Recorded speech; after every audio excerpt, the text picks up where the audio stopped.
Starting lineup, uniforms, and apparel present the WOA Senior AA Men's Hockey League podcast.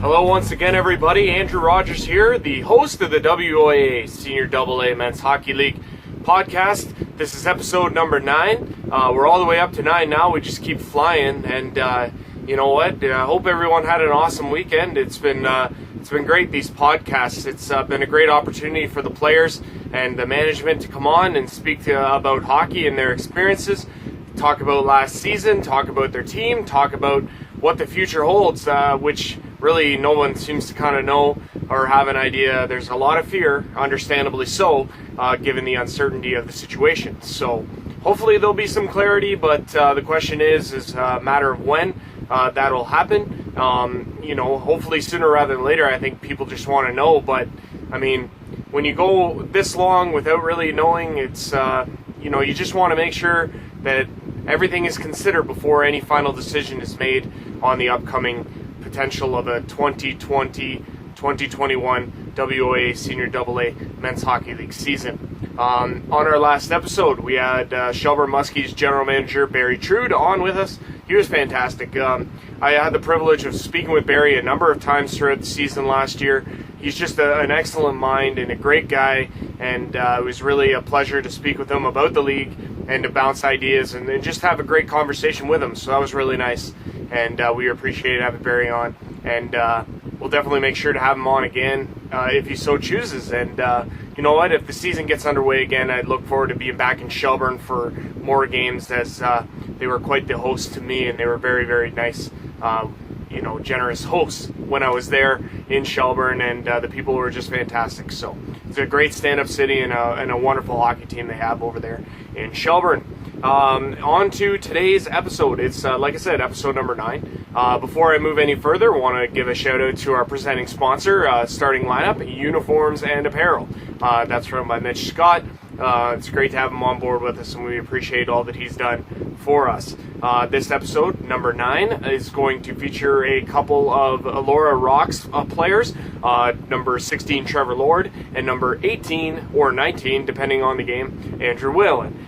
These two were cornerstones for the Elora Rocks, brought a lot of experience, a lot of skill, and were a huge determining factor on the Elora Rocks throughout the course of the season and into the playoffs, where they made a heck of a run. They just fell short on the AA side. They earned a first-round bye on the A side playoffs, finishing in 10th overall throughout the season.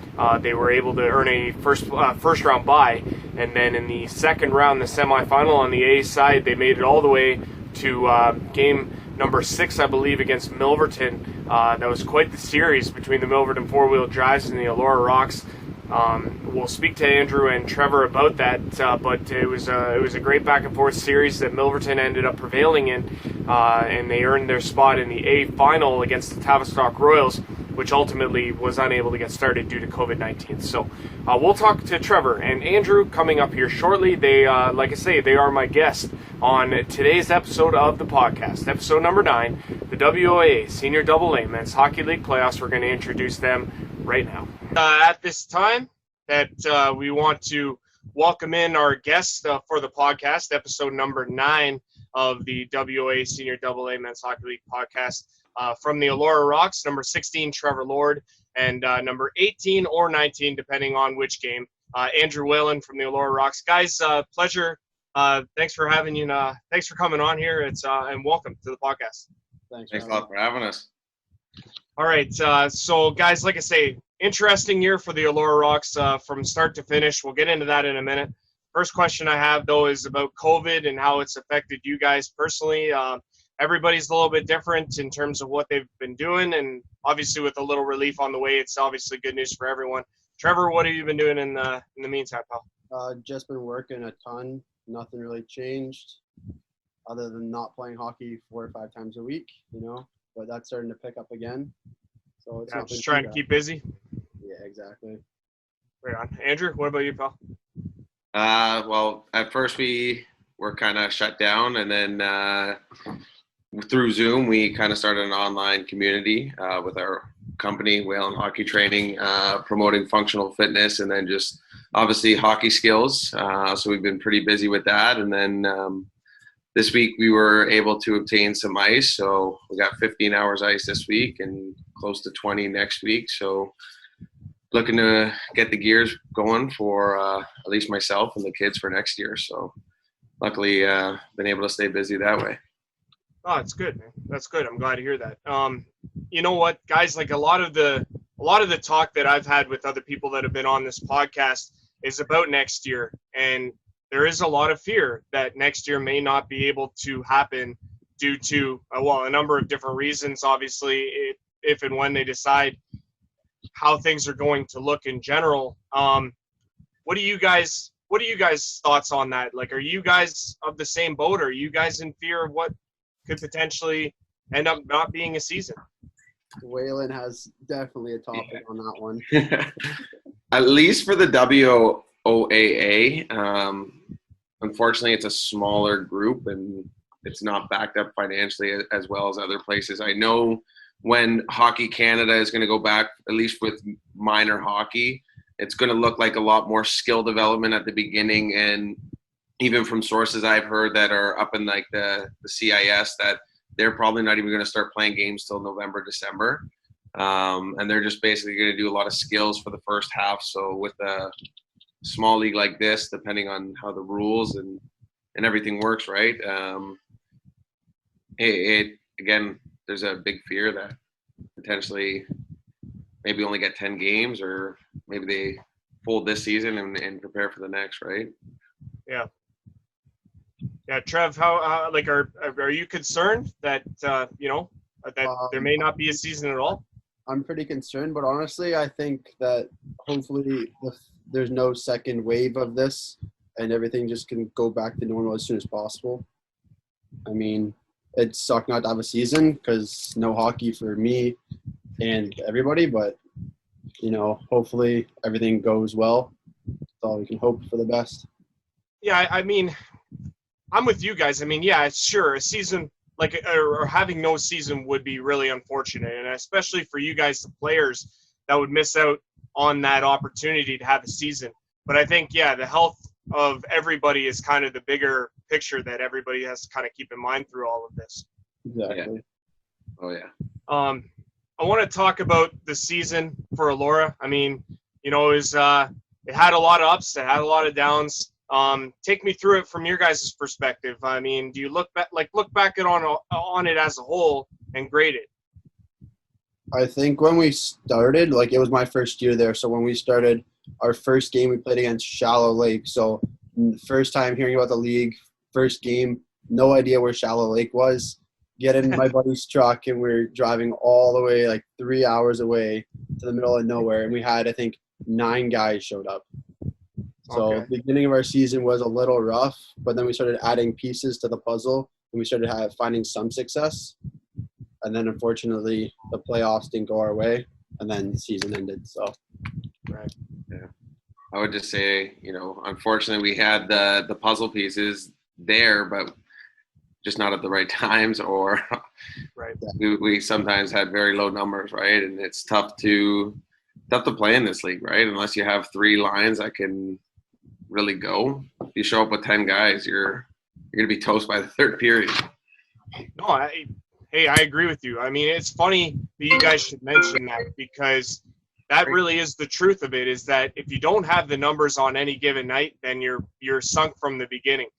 You guys actually relate to this in a sense where, can you appreciate the value and the commitment of guys when it comes to this league and for teams to be successful? Yeah, I mean, at least for us, because we drive from Burlington, so it's about, or I drive from Burlington, Trevor's from Hamilton, so right. we luckily meet up, and it's about an hour up for us. So it's quite a big commitment, and I mean, there is a lot of skill in this league. Some of the top teams are pretty nasty, and it's fun and competitive, right? So, I mean, it takes a lot of commitment for, I guess, players that have work or jobs, right? And then they're going here on the weekend and putting in that 100%. So, Yeah, I mean, like, it's already a commitment for us. We're already driving an hour for, like, practices and everything, too. So just that alone is a commitment. And then, like, mixing work, social life, and everything. And some people just, like, think they can just come and play here and there and have fun. But it's like you're not going to have a successful team if you just keep having people show up whenever they want, right? Right. So, Yeah, like, and that's just it, right? Is the commitment and the consistency that it leads to is if you continue to have a consistent product on the ice, then you're going to be successful. That should be the recipe of how it works, right? yeah, exactly. Like, we would have some guys show up and stuff. Like, we never really had set lines, which sucked because we'd always have, like, guys just show up and then sometimes they don't show up or they say they're showing up. So commitment issues were definitely a problem with us this year, but hopefully next year we're going to figure all that out. So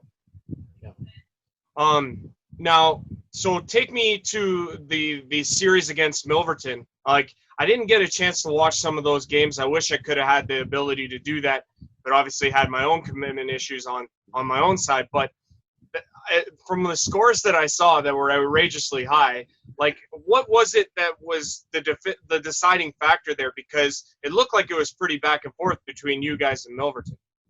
I would say numbers. I mean, I missed game one because I had a commitment with my minor hockey team. And when I came back game two, we were 9 guys, maybe 10 guys.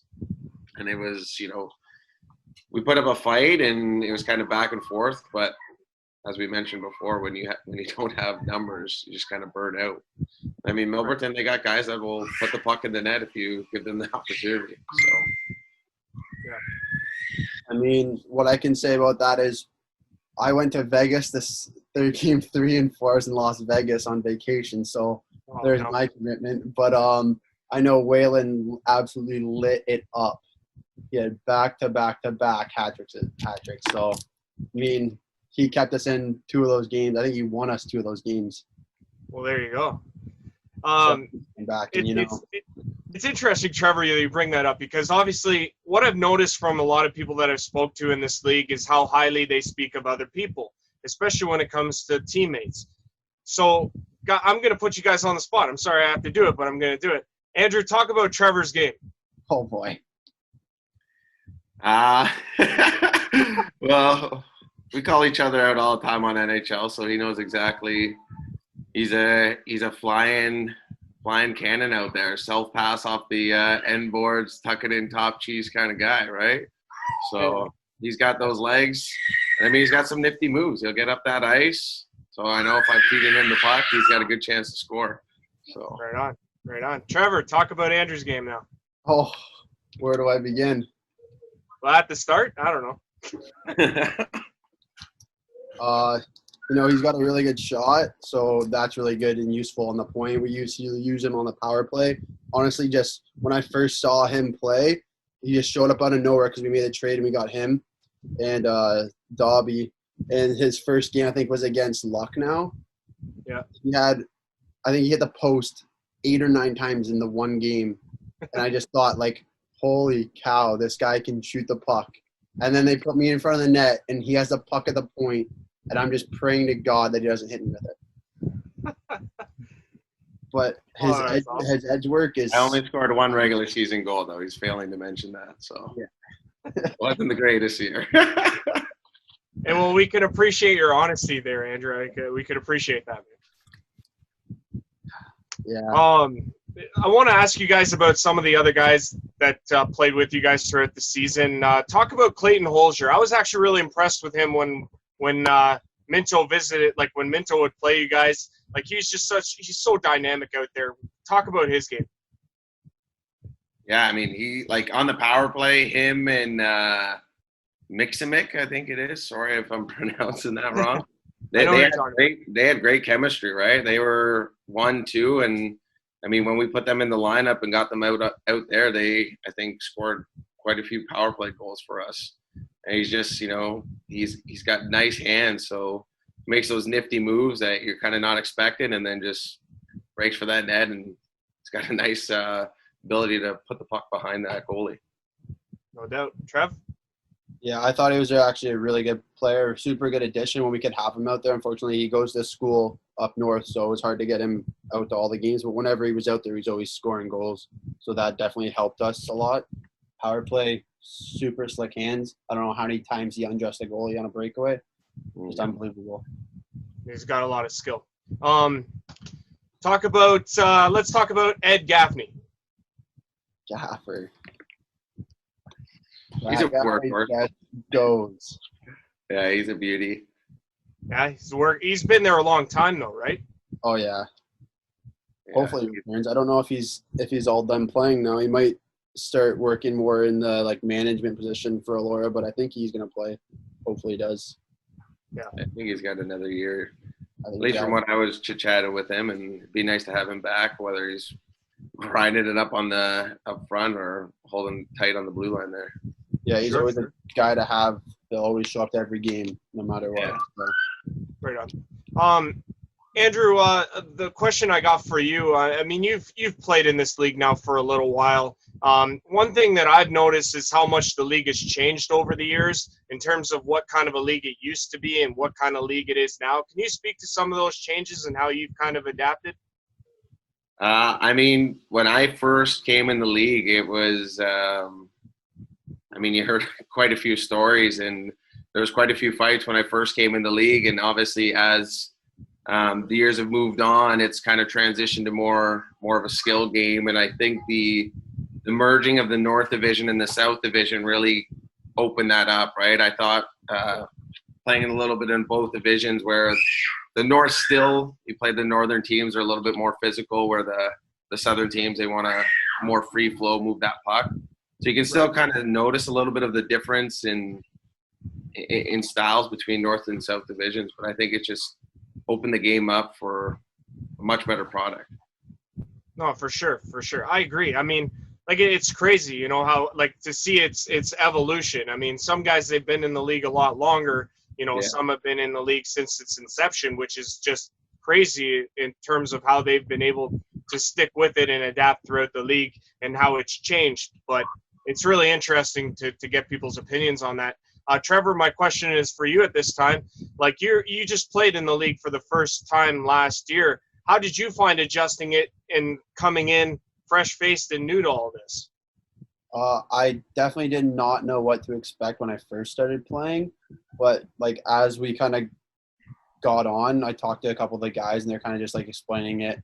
And like when we went out and played Clinton and stuff, just like seeing those guys play, it's like you can tell like there's a reason why those guys are like winning every year.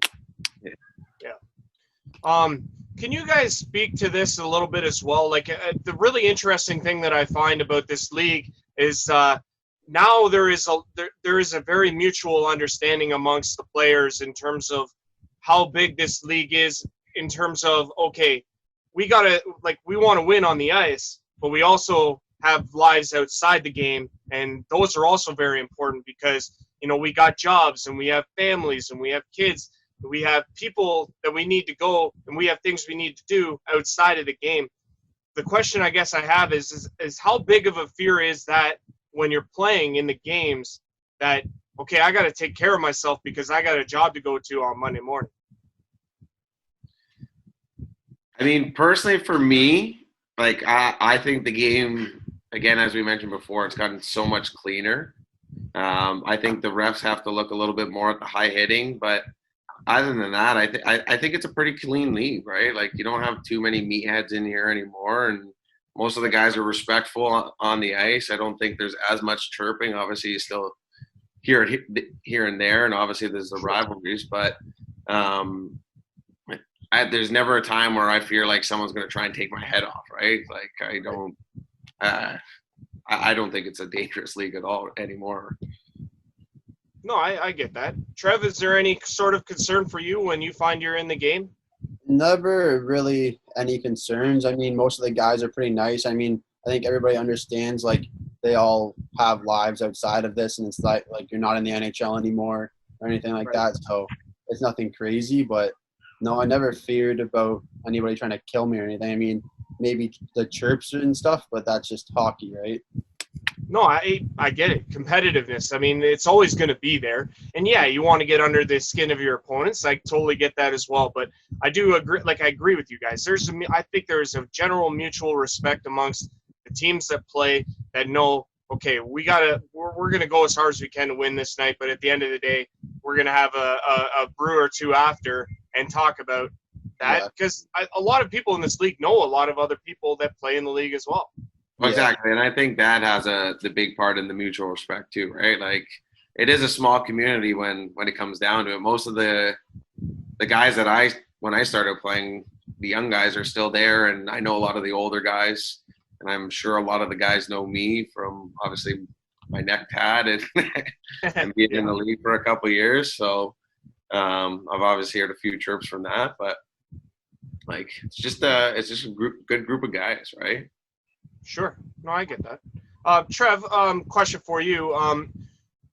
So as just, this is you just played your first year in the league. What is the appeal to other players who may be looking to make that leap? What would you say to them to recommend this league to them? I've been trying to get a couple of my buddies to come out. I mean, a lot of people will finish like their junior career and then they'll just play men's league or something. And I know a lot of them still want to keep playing, but like they didn't get an offer to like NCAA or like college or anything like that. So then they just kind of give up and stop playing. So, I mean, a lot of those guys should just come play in this league. I mean, you're going to have a lot more fun and you're not going to get your wrists chopped off in men's league. Some old guy that can't skate and keep up with you wants to try and kill you because you're scoring 4 goals a game. Right. Andrew, as a member of this league for a long time, what would you say the general appeal is for playing in this league? Why would guys want to come and play here? Basically how I tell guys, it's that competitive edge, right? Like, guys still want to hit. They still want to play the game. It's not like you're going out there skating around playing shinny, right? It's competitive, and there's really nothing better to do on Friday, Saturday night than go out and play a competitive game of hockey and then go out with your buddies, right? So, and basically, it's how I tell the young guys, it's basically like junior, but we all have jobs now, so we got money to have the real fun afterwards. So, No, that's true. I agree. Can you guys talk about Ben Pelech and his job as a first-year head coach in this league? I thought he did good for his first year. I don't think he expected to be doing the head coach the full year at first, but I thought, again, with the inconsistency of guys showing up, he held his own and he stuck with us right to the end, right? So, I mean, I thought he did a good job. If we helped him out as players and actually showed up, then again, we could have better practices. We could have probably had better results in some of the games. Right. So for being personal as a coach, what he had to deal with, I thought he did a really good job. Right on. Trev? I thought he did a great job. I mean, I'm pretty sure he was on our roster to play as a player and then just went for the team and became the coach. And I thought he was a really good coach. He kept us in a lot of games and made some good calls and got us some wins. I mean, definitely tough, with people not showing up and stuff. But, I mean, we did pretty good, and he did good. Who would you guys say is the funniest guy in the locker room? I'm going to say Dobby, Christopher Dobby. Oh, yeah. That guy is the best. Yeah, that's a Dobby, too. He always puts a smile on my face, that guy. Can you guys speak to that? Like, how important in this league is it to keep it loose and keep it light? Well, you got to want to come to the rink, right? And, I mean, the more fun you have going and showing up, the better it is for everybody. So I think it's important. Is there a difference, though, between having it be too light and then not serious enough? I guess it depends on what your team dynamic is, right? Like, I think when we showed up with 8-9 guys and we joked around, but when it came out there, we put a good product on the ice. And then there was games where we would show up with a full roster, we'd be all serious and then tank it, right? So I think we, again, needed to find that own balance and our own chemistry. Trevor, I want to ask you this, and then I'm going to ask Andrew the same question. Can you pick a particular moment from this past season that was your best moment of the year? Probably when I banked it off the boards, went around the defenseman and scored. There's got to be more to this story. Yeah. We were going down. It was me and Whalen on a 2-on-1, and instead of passing, I just kind of whiffed on my shot, and it hit the corner of the boards. I shot it. It hit off the defenseman's skate off the boards.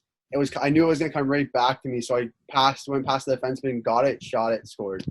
And then wow. Get an assist, so he's a little upset about that one. Talk about your all-time fortunate bounces, I guess, then. Andrew, what about you? What was the best moment for you this past year?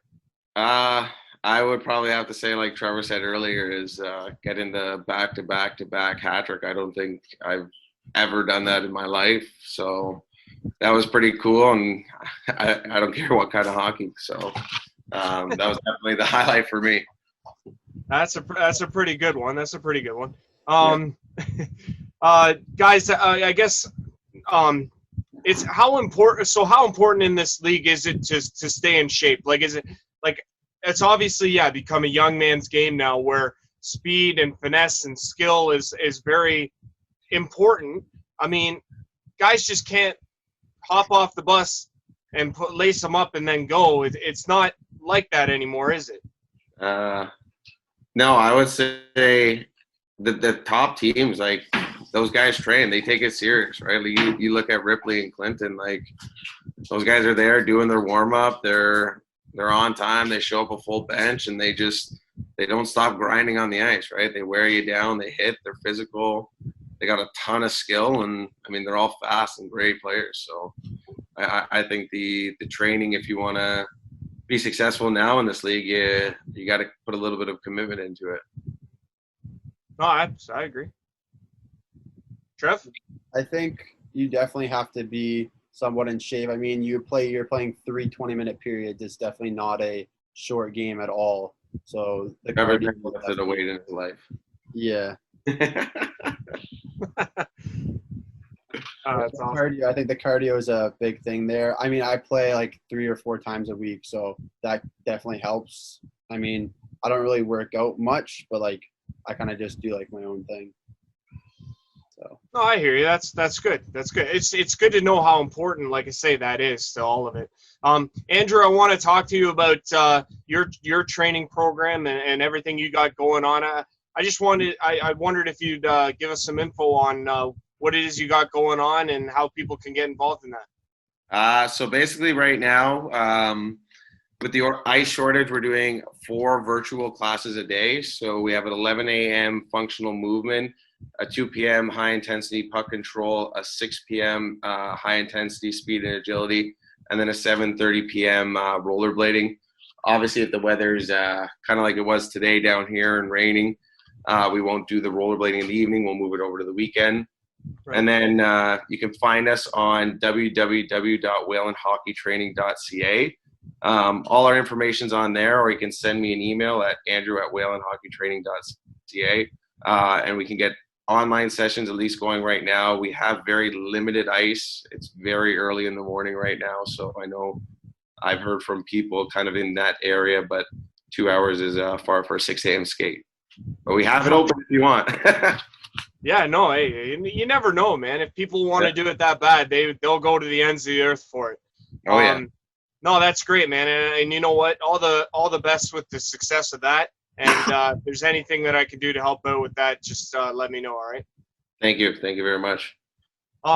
Trev and Andrew, last question I got for you. If the season does go forward next year, what needs to happen for the Elora Rocks to be successful?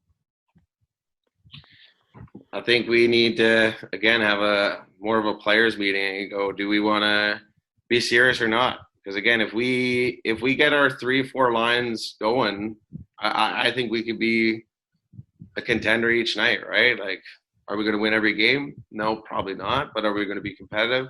Yeah. But if we lack bodies, it's going to be a struggle. I mean, I know for myself last year with my work schedule, it was tough because I do a lot of stuff in the evening, but I'm moving it early in the morning. So I'm opening up at least my schedule to try and at least accommodate for practices and games this year. Good. Trev? I think we have a good core group of guys right now. So now we just add a couple more pieces to the puzzle there. And just like Whalen said, more commitment. I think we'll have a meeting before the season starts and basically says if you don't want to be here, then you can just leave because we're here to win. We want to be in the double A playoffs for sure this year. Single A, I mean, it's still playoffs, but it's not what you really want, right? Yeah. No, I know. I agree. You got to set a goal, and you got to be able to get there, and the commitment's got to be there. Guys, thank you very much for coming on and being a part of the podcast. It's been great talking with you. It's been great picking your brain on the league and on the team and everything else. And we'll definitely have you guys on again. So thanks for joining us. Awesome. Thanks a lot for having us, man. Once again, we thank Trevor and Andrew for joining us here on the WOA Senior AA Men's Hockey League podcast. It was great having them on. It was great having a chance to speak with them and get to pick their brain about hockey and about the Senior A circuit as well. Coming up next on our list of guests that we have upcoming, there are a great group of guests coming up, but on our next episode, it will be number 10 already in the series. We have from the Clinton Radars, the 4-time consecutive defending champion. They were going for number 5 this year, but that pursuit will have to wait. We have Brad Burton and Nathan Ansel from the Clinton Radars. Burton was started the season in Petrolia before ultimately going over to Clinton, while Nathan Ansel played the entire season with the Clinton Radars last year. So we have them coming on the podcast. That goes on Wednesday, so it'll be a joy to have them on. We look forward to that. So we want to thank once again, Trevor Lord and Andrew Whalen for coming on. We want to thank Mitch Scott from starting lineup, uniform and apparel. We want to thank him as well. And we want to thank you for watching. Once again, the WOA Senior AA Men's Hockey League podcast. I am Andrew Rogers, the host. We look forward to seeing you on Wednesday. Until then, take care, everyone, and so long.